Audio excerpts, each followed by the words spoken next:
हम सभी लोग अपने फ्यूचर को लेकर बहुत क्यूरियस होते हैं। हमारी जिंदगी कैसे होगी, किससे शादी होगी और हम कितने अमीर बनेंगे।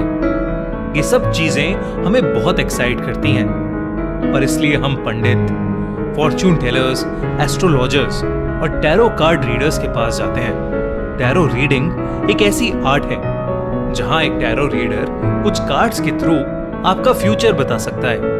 वो आसपास की पॉजिटिव एनर्जी से रिक्वेस्ट करता है कि वो आपकी किस्मत की टैरो कार्ड निकालने में हेल्प करे। पर क्या होगा अगर टैरो रीडिंग में पॉजिटिव की जगह नेगेटिव एनर्जी आ जाए तो? 25 साल की मेहर को भी ये सब चीजें बहुत एक्साइट करती थीं। उसने अपनी मेडिकल की पढ़ाई छोड़कर टैरो रीडिंग करना सीखा था और वो इसी में अपना करियर बनाना चाहती थी। अपनी मेडिकल की पढ़ाई छोड़ने की वजह से उसके पेरेंट्स उससे बहुत नाराज थे और इसी के चलते मेहर अपना दिल्ली का घर छोड़कर जयपुर में अकेले रहने आ गई थी। मेहर के पास कई क्लाइंट्स आना शुरू हो गए थे। वो सब अपनी टैरो कार्ड रीडिंग्स करवाते थे और मेहर एकदम साफ नियत से उनकी रीडिंग्स भी करती थी। एक दिन मेहर की छोटी बहन खुशी उससे मिलने जयपुर आई। इतने वक्त बाद खुशी से मिलकर मेहर बहुत खुश थी, मगर खुशी मेहर को एक बुरी खबर देने आई थी। उसने मेहर को बताया कि मेहर के पापा की तबीयत बहुत खराब है और डॉक्टर ने बोला था कि वो कुछ ही दिन जी पाएंगे। ये सुनकर मेहर बहुत उदास हो गई और रोने लगी। खुशी ने मेहर से घर वापस चलने को कहा और खुशी ने कहा कि उसे पापा के आखिरी वक्त में उनके साथ होना चाहिए। मेहर ने डिसाइड किया कि वो सुबह होते ही खुशी के साथ वापस घर लौट जाएगी। ये सब बातें करते करते दोनों बहुत उदास हो गए। अपना मूड थोड़ा अच्छा करने के लिए दोनों बहनें अपने बचपन की बातें करने लगी।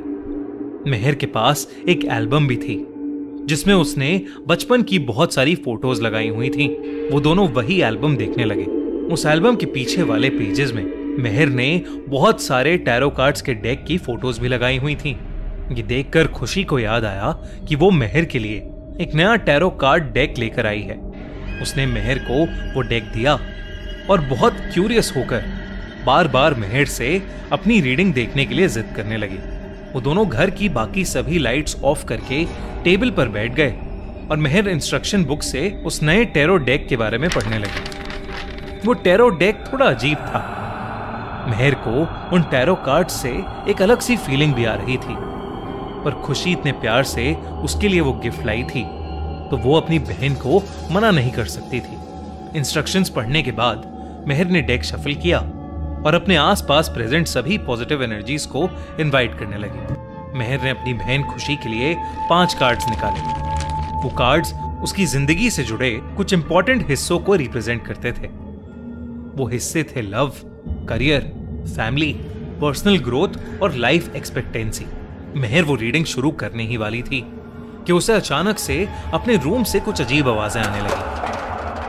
वो खुशी को वहीं छोड़कर अपने रूम में चेक करने गई तो उसने देखा कि उसकी अलमारी खुली पड़ी थी और उसमें से सभी टैरो कार्ड डेक्स जमीन पर गिरे पड़े थे। ये देखकर मेहर बहुत हैरान थी क्योंकि अलमारी का दरवाजा तो बंद था, तो फिर अचानक कैसे वो अपने आप खुल गया। मेहर जमीन पर फैले अपने कार्ड्स उठाने लगी कि तभी उसे ऐसा लगा कि जैसे कोई उसे उसके बेड के नीचे से झांक रहा हो। मेहर ने जैसे ही बेड की तरफ देखा तो अचानक से एक सर बेड के नीचे से चला गया, मानो मेहर से छुप रहा हो। ये देखकर मेहर के रोंगटे खड़े हो गए। उसने धीरे से बेड के नीचे झांका तो वहां कोई नहीं था। उसे लगा कि शायद ये सब उसके मन का वहम होगा, मगर जब मेहर अपने टैरो कार्ड्स वापस उठाकर उन्हें अलमारी में रखकर अपने रूम से बाहर जाने ही वाली थी तो उसने देखा कि एक बच्ची उसके रूम के बाथरूम में से झांक रही थी और अचानक मेहर को देखते ही वो लड़की बाथरूम के दरवाजे के पीछे छुप गई। मेहर चौंक उठी। उसे समझ नहीं आ रहा था कि आखिर ये बच्ची उसके घर में कैसे घुसी और कब घुसी। मेहर ने सेफ्टी के लिए अपने हाथ में एक वास उठा लिया और धीरे धीरे आगे बढ़ने लगी।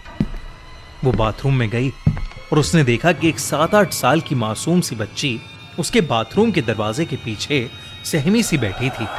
मेहर को वो बच्ची जानी पहचानी लगने लगी, मगर उसे याद नहीं आ रहा था कि आखिर वो थी कौन। मेहर ने बात साइड में रख दिया और उस बच्ची के पास बैठ गई। मेहर ने उस बच्चे से पूछा कि आखिर वो कौन थी और उसके घर में कैसे आई।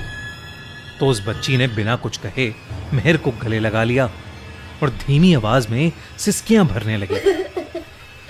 मेहर को ये देखकर बहुत दया आ गई और उसने उस बच्ची को गले लगाते हुए गोद में उठा लिया। उसने सोचा कि शायद बच्ची किसी मुसीबत में होगी और वो छुपने के लिए मेहर के घर में घुस गई होगी। मेहर उस बच्ची को गोद में उठाए हुए खड़ी हो गई और रूम की तरफ ले जाने लगी, मगर उससे पहले ही मेहर ने कुछ ऐसा देखा जिसे देख उसके पैरों तले जमीन खिसक गई। बाथरूम के मिरर में उस बच्ची का रिफ्लेक्शन ही नहीं दिख रहा था। मेहर ये देखकर बहुत ज्यादा डर गई और डर के मारे बौखला उठी। उसका पैर पीछे रखी बाल्टी से टकरा गया और वो नीचे गिर पड़ी।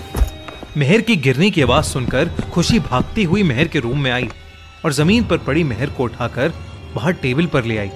मेहर के साथ अभी जो हुआ उससे वो बहुत ज्यादा डर गई थी।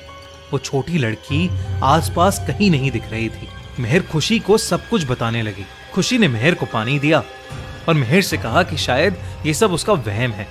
मेहर जब थोड़ा शांत फील करने लगी तब खुशी ने मेहर से कहा कि उसकी टैरो रीडिंग बीच में ही रह गई है और उन्हें उसे पूरा कर लेना चाहिए। मगर मेहर इस हालत में नहीं थी कि वो कुछ भी कर पाती। वो खुशी को अपने साथ हुए इंसिडेंट के बारे में वापस बताने लगी कि तभी मेहर का फोन बज उठा। फोन पर मेहर की मॉम का कॉल आ रहा था। मेहर ने फोन उठाया तो उसकी मॉम फोन पर बहुत ही ज्यादा रो रही थी।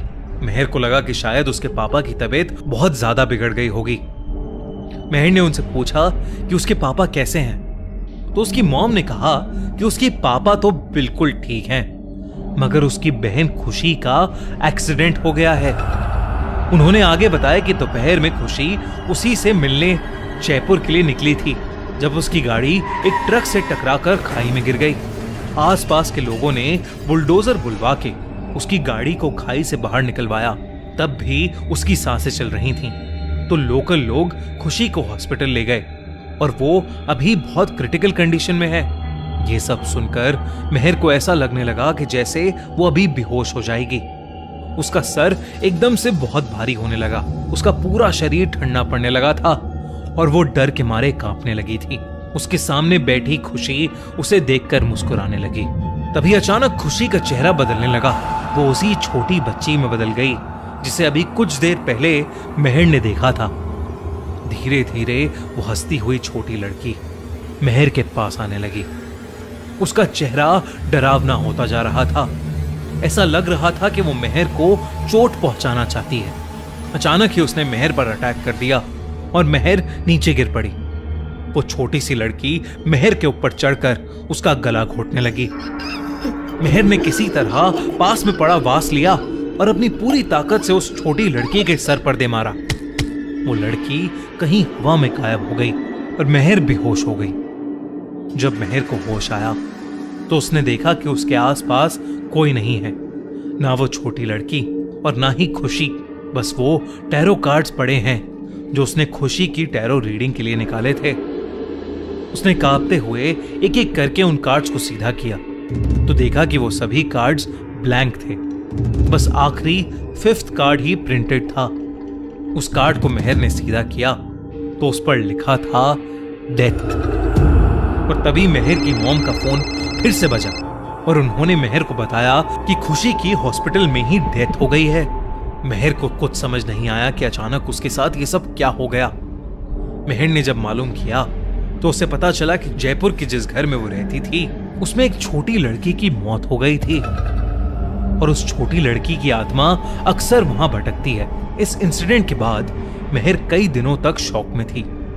उसने टैरो रीडिंग करना बिल्कुल बंद कर दिया था और वो वापस अपने मम्मी पापा के पास ही दिल्ली शिफ्ट हो गई।